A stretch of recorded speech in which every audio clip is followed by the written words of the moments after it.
ఆలూతో పలావ్ అంటే ఇదేదో కిచిడి అనుకుంటున్నారా? కానీ కాదు. మామూలుగా మనం చేసే సింపుల్ పలావ్ లేదా ఆలూ రైస్ కు దీనికి చాలా తేడా ఉంటుంది. దీని రుచి చూశారంటే అసలైన పలావ్ని కూడా మర్చిపోతారు. ముఖ్యంగా పిల్లలైతే దీన్ని మరీ ఇష్టంగా తింటారు. పిల్లల లంచ్ బాక్స్ కైనా లేదా అతిథులు వచ్చినప్పుడు త్వరగా ఏదైనా స్పెషల్ గా చెయ్యాలన్నా ఫ్రైడ్ ఆలూ పలావ్ ఒక best option.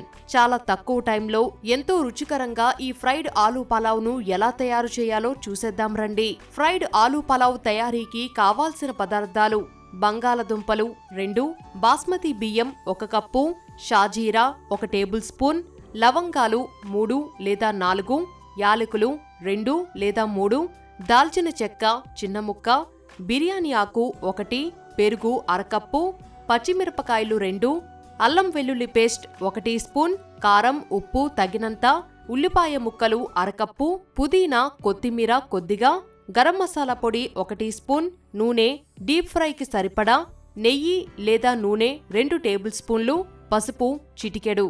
Fried aloo pulao తయారీ విధానం: ముందుగా స్టవ్ ఆన్ చేసి కడాయి పెట్టి అందులో డీప్ ఫ్రైకి సరిపడా నూనె పోయాలి. నూనె వేడెక్కిన తర్వాత చిన్న సైజులో కట్ చేసుకున్న బంగాళదుంప ముక్కలను వేసి గోల్డెన్ కలర్ వచ్చే వరకు ఫ్రై చేసి పక్కన పెట్టుకోవాలి.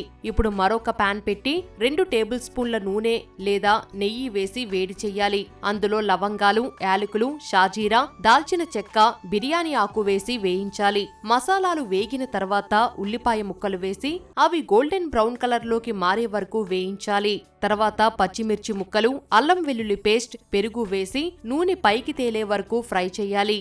అల్లం వెల్లుల్లి పేస్ట్ పచ్చివాసన పోయిన తర్వాత రుచికి సరిపడా ఉప్పు, కారం, పసుపు, గరం మసాలా పొడి, పుదీనా, కొత్తిమీర వేసి కలపాలి. ఇప్పుడు ముందుగా ఫ్రై చేసి పెట్టుకున్న బంగాళదుంప ముక్కలను ఇందులో వేసి మసాలాలన్నీ ముక్కలకు పట్టేలా 2 నిమిషాలు వేయించాలి. చివరగా ముందుగానే వండి పెట్టుకున్న అన్నాన్ని ఇందులో వేసి దానికి మసాలాలు బాగా పట్టేలా కలుపుకోవాలి. మూత పెట్టి చిన్న మంట మీద 2 నిమిషాల పాటు మగ్గనిస్తే ఎంతో రుచికరమైన ఫ్రైడ్ ఆలూ పలావ్ రెడీ.